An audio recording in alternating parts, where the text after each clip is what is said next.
올여름 비키니를 목적으로 열심히 다이어트를 하고 있는 A양은 체중의 빠른 감량을 위해 하루에 당 섭취량을 20g 미만으로 제한하는 저당 다이어트를 하고 있습니다. 이렇게 딱 한 달만 하면 늘씬한 배를 가질 수 있다고 들었기 때문입니다. 설탕이 들어간 달달한 간식은 물론이고 탄수화물이 곧 당이라고 해서 당분간 밥과 빵은 멀리하고 두부, 계란, 닭가슴살, 샐러드 등 단백질 유지 식단으로 대신하고 있습니다. 그런데 오늘따라 달달한 간식이 땡겨 유명한 다이어트 빵과 제로 사이다를 구매했습니다. 유명한 다이어트 빵은 밀가루, 설탕, 버터가 들어가 있지 않다고 광고하고 있었고 영양성분표상 당류 0g도 확인했습니다. 너무나도 착한 성분에 기분이 좋습니다. 그리고 제로 사이다 하나를 집어들고 역시 당류 0g에 칼로리 0을 확인했습니다. A양은 매우 만족해하며 맛있는 간식을 순삭했죠. 빵은 양이 너무 적어서 한 개 더 먹었습니다. 그러나 당이 전혀 없기 때문에 큰 부담은 없습니다. 달달한 간식을 먹었지만 당 섭취는 전혀 하지 않았습니다.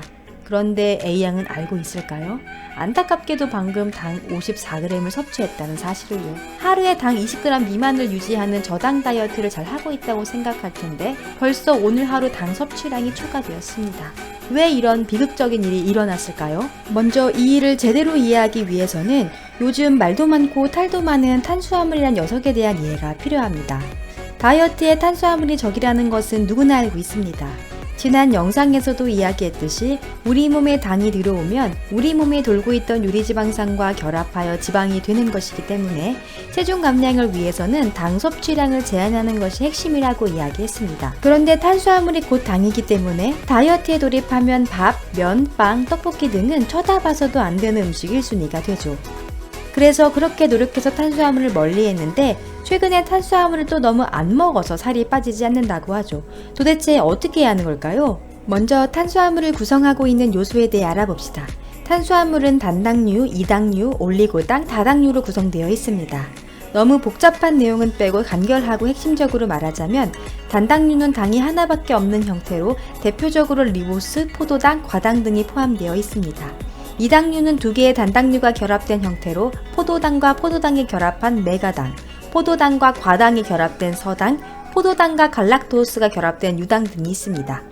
단당류와 이당류는 몸에 바로바로 흡수가 되고 즉각적으로 활용할 수 있는 좋은 에너지원이 됩니다. 그래서 기력이 극도로 떨어졌을 때 병원에서 포도당 수액을 맞는 이유가 이것이죠.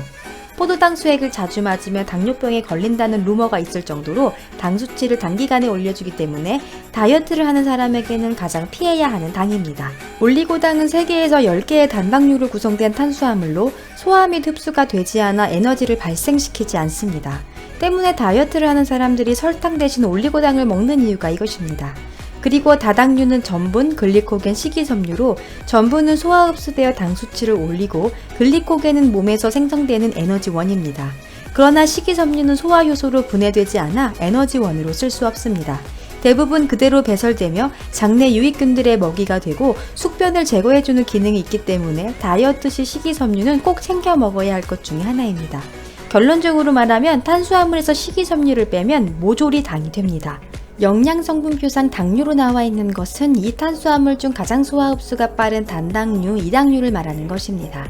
그래서 영양성분표상 당류가 0g이라는 것은 단당류와 이당류가 포함되어 있지 않았다는 것일 뿐 당 성분이 전혀 없다는 뜻은 아닙니다.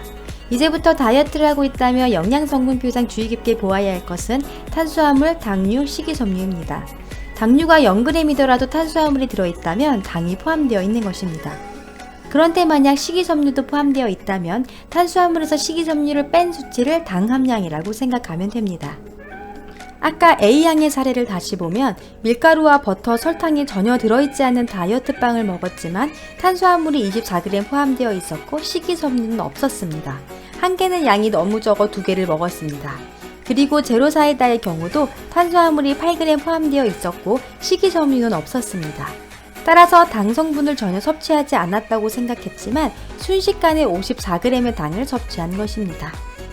하지만 일반적인 간식에 비하면 당 성분이 지극히 적은 것이기 때문에 스트레스 받지 않는 다이어트를 위해 가끔 그런 간식을 먹는 것에 대해 큰 죄책감을 느끼지 않으셨으면 합니다. 다만 이러한 사실을 모른다면 당을 지나치게 많이 섭취할 수 있는 상황이 발생할 수 있기 때문에 꼭 주의를 하셔야 합니다. 그러나 몸의 흡수가 빠른 당을 제외한 탄수화물, 즉 고구마, 감자, 현미밥 등의 좋은 탄수화물은 꼭 적당량 섭취를 해주어야 장기적으로 살이 잘 빠지는 체질이 되므로 탄수화물이라고 무조건 멀리하지는 않아야 합니다. 요즘 탄수화물을 안 먹어서 살이 빠지지 않는다는 이유도 좋은 탄수화물을 먹지 않기 때문인 것입니다. 그러나 아무리 좋은 탄수화물도 많이 섭취하면 당연히 살이 찝니다. 다이어트에 있어서 탄수화물은 섭취량이 매우 중요하기 때문에 단기간에 급격하게 살을 빼야 한다면 현미밥 한 공기보다 케이크 한 입이 더 효과적일 수 있습니다. 그러나 다이어트는 건강하게 평생 해야 할 숙제이기 때문에 나쁜 탄수화물, 즉 당덩어리는 최대한 멀리하고 좋은 탄수화물은 폭식하지 않고 적당한 양을 먹는 습관을 들여야 합니다. 오늘은 우리가 다이어트를 하면서 실수할 수 있는 당의 섭취, 즉 탄수화물에 대해 알아보았습니다.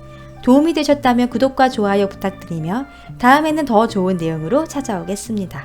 건강한 다이어트와 예쁜 바디라인을 위해 오늘도 행복하세요.